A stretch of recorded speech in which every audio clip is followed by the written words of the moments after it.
दोस्तों अब एक ऐसी कहानी आपको बताने जा रहा हूं जो घटित हुई थी और उस कहानी के अंदर लास्ट में किसकी गलती थी वो आप लोग बताइएगा कमेंट करके, क्योंकि इस कहानी के अंत तक भी अब तक भी लोगों को पता नहीं चला कि गलती आखिर पति की थी या पत्नी की थी। बस लोग कयास लगा रहे हैं। आप लोग ज़रूर बताइएगा इस कहानी के अंत में कि आपको किसकी गलती यहाँ पर लग रही है। दोस्तों एक पति जो कि बाहर जाता और पति के बाहर जाते ही पत्नी अपने प्रेमी को बुला लिया करती और फिर गांव वालों ने उनको पकड़ा और फिर उसी गांव के अंदर मंदिर पर ले जा करके उन दोनों की शादी करवा दी होती है। आखिर क्या तो यह मामला था, पूरी कहानी यहाँ पर जानेंगे। वीडियो को लास्ट तक जरूर देखा करें, क्योंकि दोस्तों इन वीडियो से हमें घर के अंदर रहने की सहूलियत, समाज के अंदर रहने की सहूलियत, बच्चों के साथ, पति के साथ, पत्नी के साथ रहने की और पड़ोसियों के साथ रहने की सहूलियत का अंदाज़ा मिलता है। दोस्तों यहाँ पर क्या हुआ था, पूरी कहानी जानिएगा। नमस्कार, मैं हूँ सुदेश कुमार और तिरछी बात चैनल में आपका स्वागत है। यह घटना घटित होती है उत्तर प्रदेश के गोंडा के अंदर। खराड़े थाना पड़ता है और उस खराड़े थाने के अंतर्गत दौलतपुर पड़ता है। दौलतपुर के अंदर हरिश्चंद्र नाम का एक शख्स रहा करता है। उम्र उसकी 40 साल है। उसकी पत्नी का नाम करिश्मा है, उम्र 35 साल है। इनको 2 बच्चे हैं, एक बेटा है 11 साल का, बेटी है 7 साल की। और जो हरिश्चंद्र है घर का मुखिया, वो सूरत शहर में जा कर के मजदूरी किया करता है और घर पर कभी कभार आ जाया करता है। हरिश्चंद्र के साथ एक पड़ोस के गांव का आदमी जिसका नाम होता है शिवराज, पड़ोस के महाराजगंज गांव का रहने वाला था, थोड़ी दूरी पर पड़ोस का गांव है, वो भी हरिश्चंद्र के साथ सूरत में ही मजदूरी किया करता है। दोनों एक साथ एक कमरे में रहा करते हैं। अब क्या होता है, जब हरिश्चंद्र घर पर आ जाता है तो उसका दोस्त जिसका नाम होता है शिवराज, वो भी इनके घर पर आ जाया करता है। अब अचानक क्या होता है, पिछले 1 साल से हरीश की तबीयत खराब होने लगती है। तो हरीश अपनी तबीयत को लेकर बहुत ज़्यादा सचेत रहा करता और वह काम पर जाया करता, लेकिन उससे उतना काम नहीं हो पाता है। और अब वह अंत के दर्जे अपने घर पर आकर के यहाँ पर रहकर डॉक्टर से इलाज करवाने लगता है। घर पर इलाज करवाएगा तो सीधी सी बात है, जब कमाएगा नहीं और कमाएगा नहीं तो घर का खर्चा कैसे चलेगा। इलाज में पैसे भी ज़्यादा नष्ट होते हैं। अब यहाँ पर जब वो घर पर आ जाता है तो डॉक्टर की फीस देनी पड़ती, दवाइयाँ लानी पड़ती, तो घर में इनके पास पैसे बिल्कुल ख़त्म हो जाते हैं। पैसों की तंगी हो जाती है। यार रिश्तेदार अड़ोसी पड़ोसियों से पैसे लेने लगते हैं। तो अब इस तरह से इनका काम होता है। तो अब इनके बीच में झगड़े होने लगते हैं। छोटी छोटी बातों पर पत्नी ने सब्जी में टमाटर ज़्यादा डाल दिया तो कहता पति ज़्यादा टमाटर क्यों डाल दिया, कल भी काम आ जाता। अदरक चाय में ज़्यादा डाल दी तो कहता कि अरे इतनी अदरक तो 3 दिन तक काम आ जाएगी। इन छोटी छोटी बातों पर इनके बीच में अब झगड़े होने लगते हैं। रोटी ज़्यादा सेक दी, अगर 1-2 रोटी बच भी गई तो उनका भी कहता कि अरे इसको ज़्यादा क्यों सेक दिया जब खानी नहीं होती हैं।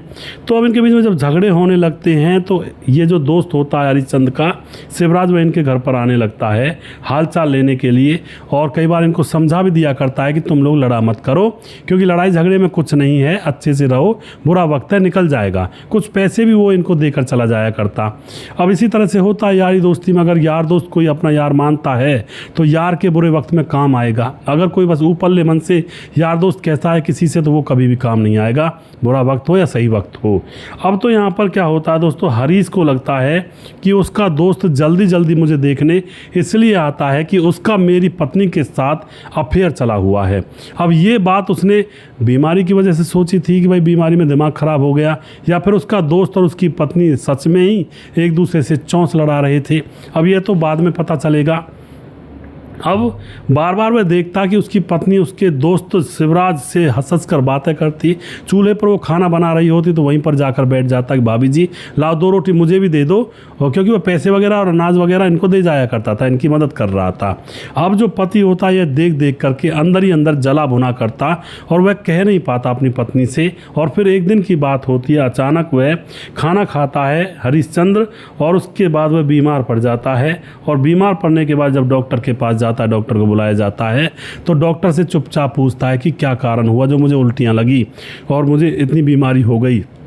तो डॉक्टर बोलता है कि शायद तुम्हारे खाने में कोई नशीली चीज़ मिला दी गई है, उसकी वजह से तुम्हारा ये हाल हुआ है। अब ये बात जब डॉक्टर ने भी बोल दी तो अब जो हरीश होता है वह फ़ोन वगैरह ज़्यादा देखा करता था, क्राइम की कहानियाँ देखा करता, उसको अब एकदम से लगने लगता है कि भाई कहीं ऐसा तो नहीं है जैसे आजकल लोग दुनियादारी में हो रहा है, पत्नियाँ पति को रास्ते से हटाकर प्रेमी के साथ मौज मस्ती ले रही हैं। उसके मन में शक बैठ जाता है और उसके बाद वो अपनी पत्नी के ऊपर शक कर लेता है और फिर वह सोचता है कि मेरी पत्नी ने मुझे जहर देने की कोशिश की है जिससे कि वो अपने प्रेमी के साथ मौज मस्ती से रह सके। इस बात को लेकर उनके बीच में झगड़े होने लगते हैं। झगड़ा इतना बढ़ जाता है कि वो अपनी पत्नी से बार बार कहता है कि तू मुझे मारना चाहती है, तेरा तो उस लड़के शिवराज के साथ अफेयर चला हुआ है। झगड़ा इतना बढ़ जाता है, ये दोनों थाने में पहुंच जाते हैं। थाने में जाने के बाद जो पति होता पत्नी के ऊपर FIR दर्ज कर देता है कि मुझे दुनिया से मिटाना चाहती है मेरी पत्नी, खाने में तरह तरह की चीज़ें मुझे परोसती है। उसके बाद जो पुलिस वाले होते हैं इसकी पत्नी को भी बुलाते हैं और दोनों की आपस में बातचीत करते हैं। पत्नी बोलती है जी ये बिल्कुल झूठ बोल रहे हैं, मैं ऐसा बिल्कुल नहीं करती और ना ही मैं इनके दोस्त शिवराज से प्यार करती हूँ, ये पता नहीं मेरे ऊपर कैसा कैसा आरोप लगा रहे हैं। तो पुलिस थाने के अंदर पुलिस वाले इन दोनों का राजीनामा करवा देते हैं और इन दोनों को ऐसे ही घर भेज देते हैं। मगर दोस्तों घर आने के बाद भी इन दोनों के झगड़े ख़त्म नहीं होते हैं और फिर जो शिवराज होता है वह जब अब देखने के लिए आता है तो हरीश फिर से सोचता है कि पत्नी शिवराज के लिए मुझे मरवाना चाहती है। और फिर दोस्तों यहाँ पर क्या होता है, एक दिन हरीश बाज़ार दवाई लेने के लिए गया हुआ था और फिर बाज़ार में किसी गांव के आदमी ने उससे कहा, अरे मैं अभी अभी तुम्हारे घर के पास से आ रहा हूँ, तुम्हारे घर तो तुम्हारा दोस्त शिवराज बैठा हुआ है। क्योंकि अड़ोसी पड़ोसियों को भी चस्के लेने की आदत पड़ जाती है। इनके घर में झगड़ा होता होगा, शिवराज के साथ अफेयर ऐसी गालियाँ होती होंगी तो पड़ोसियों ने सोचा कि मज़े क्यों ना ले लिए जाएं, ऐसा भी हो सकता है। अब शिवराज के बारे में इसको बता दिया जाता है तो ये तुरंत घर आता है। हरीश आकर के शिवराज और अपनी पत्नी को पकड़कर कमरे में बंद कर देता है, आस पड़ोस के लोगों को बुलाता है, सबसे कहता है कि मेरी पत्नी का और मेरे दोस्त का अफेयर चला हुआ है और मैं अब अपनी पत्नी को नहीं रख सकता, इसके साथ इसकी शादी करवा दो शिवराज के साथ। और उसके बाद गाँव वालों के सामने उसकी पत्नी चीख चीख कर कह रही होती है कि मैं प्यार नहीं करती, मैं तो सिर्फ इसलिए बातचीत कर लेती हूँ कि यह मेरे पति का दोस्त है, हमारी मदद करता है बुरे वक्त में, इसने आटा वगैरह भी ला कर दिया कई बार, तो मेरा कोई अफेयर नहीं है, चीख चीख कर कह रही होती है। मगर दोस्तों गांव वाले और जो हरीश होता है इसका पति वह कह रहा होता है कि नहीं नहीं ऐसा नहीं है, यह इसके साथ अफेयर में है, वरना मेरे जाने के बाद भी ये दोनों आपस में क्यों इकट्ठा होते। अब तो गांव वाले इनको ज़बरदस्ती ले जा करके इनकी शादी करवा देते हैं, क्योंकि गांव वालों को भी लग रहा था कहीं यह पत्नी प्यार के चक्कर में हरीश को इस दुनिया से ना मिटा दे। और शादी होने के बाद वहाँ पर इतने में पुलिस भी पहुँच जाती है। पुलिस जा कर के करिश्मा से पूछती है कि तुमने शादी तो चलो कर ली, लेकिन करिश्मा कहती नहीं साहब मैंने शादी अपनी मर्जी से नहीं की है, इन लोगों ने ज़बरदस्ती हमें पकड़ा हुआ है और ज़बरदस्ती इन लोगों ने हमारी शादी की है। पुलिस पूछती है तुम अपने बच्चों को अपने साथ रखना चाहती हो या फिर नहीं, तो करिश्मा कहती है कि मैं अपनी बेटी को रखना चाहती हूँ अपने साथ और बेटा अपने पापा के पास रह लेगा। और उसके बाद दोस्तों वह अपनी बेटी को अपने साथ ले जाती है। और अब यहाँ पर पुलिस एक चीज़ और पूछती है, कहती है कि अब तुम्हारी शादी तो हो ही गई है, अब कोई दिक्कत तो है नहीं, तुम सच सच बताओ कि तुम्हारा और इस जो लड़का है ये शिवराज का अफेयर था। वह बोली जब शादी हो ही गई है तो मैं अब भी आपको सही से बताना चाहती हूँ कि मेरा इसके साथ कोई अफेयर नहीं है। इधर इसका पति हरीश कह रहा होता है कि नहीं नहीं अफेयर है इसका, इन दोनों का अफेयर है, वरना ऐसे कैसे हो सकता था। लेकिन पत्नी कहती है लास्ट में कि चलो ठीक है तुम लोग अफेयर मान रहे हो ना, अफेयर मान लो, लेकिन मैं अपनी ओर से साफ़ हूँ, मैंने कभी भी उस नज़र से इस शिवराज को नहीं देखा, मैं तो इसको अपने पति का दोस्त समझती थी, इसलिए बात कर लिया करती थी, मेरे मन में आज तक भी ऐसा ख्याल नहीं था। मगर दोस्तों अब कहीं ना कहीं वह कहती है कि चलो ठीक है तुम लोगों को ऐसा लगता है तो मैं शिवराज के साथ ही ठीक हूँ, पर हमारे बीच में ऐसी कोई बात नहीं थी, मेरा पति सोचता है तो ठीक है उसको सोचने दो, क्या करें।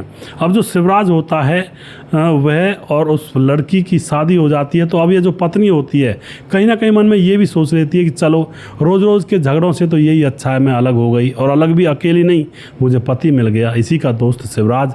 और अब वो अपना घर बसा लेती है और उसके साथ चली जाती है, क्योंकि दोस्तों घर में रोज़ रोज़ कलेश हो रहा था अफेयर को लेकर के, तो पत्नी ने कहीं ना कहीं वह कबूल कर लिया कि ठीक है, जब ऐसी ही बात है, लोगों में बदनामी हो गई, तो मैं शिवराज के साथ ही रहूँगी, उसी के साथ शादी कर लूँगी। वह अपनी शिवराज के साथ शादी करके शिवराज के घर पर चली जाती है। पति यहाँ पर अकेला अपने बेटे के साथ रह जाता है। तो इस कहानी के अंदर बहुत सारे सवाल उठते हैं। बार बार वह पत्नी ये कह रही थी कि भाई मैं इससे प्यार नहीं करती, अब तो मेरी शादी भी हो गई, अब मैं झूठ क्यों बोलूँगी, मैं इससे प्यार नहीं करती थी, बस ये आ जाता था, इससे बातचीत कर लिया करती, खाना दे दिया करती, मगर मेरे पति ने ज़बरदस्ती मेरी शादी इससे करवा दी और ज़बरदस्ती इसके साथ भेज रहा है, रोज़ लड़ाई करता है, तो मैं पति से भी परेशान हो गई हूँ, अब मैं इस शादी को एक्सेप्ट कर ही लेती हूँ। इस तरह की बात है वो कह रही थी। इधर हरीश ये कह रहा था नहीं इनका अफेयर था और यह मुझे किसी ना किसी दिन इस दुनिया से टपका देती, जहर वगैरह दे करके, मैं इसको बिल्कुल अपने पास नहीं रखूँगा। अब यहाँ पर दोस्तों अभी तक भी इस बात का निर्णय नहीं हो पाया कि आखिर में सच्चाई क्या थी। क्या सच में ही वो औरत उस पति के प्रेमी मतलब पति के दोस्त से प्रेम करती थी, या फिर ये पति का महज एक वहम था, क्योंकि वह कई महीनों से बीमार रह रहा था, साल भर गुजर चुका था, कहीं बीमारी की वजह से उसके दिमाग में कुछ उल्टी सीधी बातें चल गई हों और उसको लग गया हो कि मेरा पति, मेरी जो पत्नी है मेरे दोस्त के साथ अफेयर में सच में है। ऐसा भी हो सकता है, कई बार बीमारी में ऐसा होता है, जो कुछ नहीं होता वो लोगों को लगने लगता है। तो यहाँ पर बहुत सारी बातें उठती हैं। अब लास्ट में आप लोगों के ऊपर छोड़ता हूँ, आपको क्या लगता है, क्या उसका ये जो शादी हुई है सही हुई है, गलत हुई है, पति ने सही किया या फिर गलत किया, वो तो आप लोग बताएंगे कमेंट बॉक्स में। ऐसे ऐसे मामले भी कई बार समाज के अंदर देखने को मिलते हैं और कहानी तो बहुत छोटी सी थी, लेकिन ये मैं आप लोगों के सामने लाना चाहता था क्योंकि इन चीज़ों से हमें बहुत कुछ समझ आती है। अब एक तो समझ यहाँ पर दो तरीके से आएगी। पति के ऊपर अगर सोचें, अगर पति ने देखा नहीं था उनको कभी अवैध रिश्ता बनाते हुए और वह बीमार था, तो ऐसी परिस्थिति में ऐसा भी हो सकता है वो बीमारी की वजह से उसकी मानसिक हालत ख़राब हो गई हो, बीमारी की वजह से और कंगाली की वजह से और पैसे ना मिलने की वजह से हो जाता है दोस्तों ऐसा कई बार। दूसरी तरफ ये है कि पत्नी को रोज़ रोज़ झगड़ा करना पड़ता था, इससे तो अच्छा है उसने भी एक्सेप्ट कर लिया कि चलो शादी ही ठीक है। तो दोनों चीज़ें यहाँ पर हो सकती हैं। अफेयर नहीं भी हुआ होगा तो भी अब तो अफेयर ही माना जाएगा पत्नी का।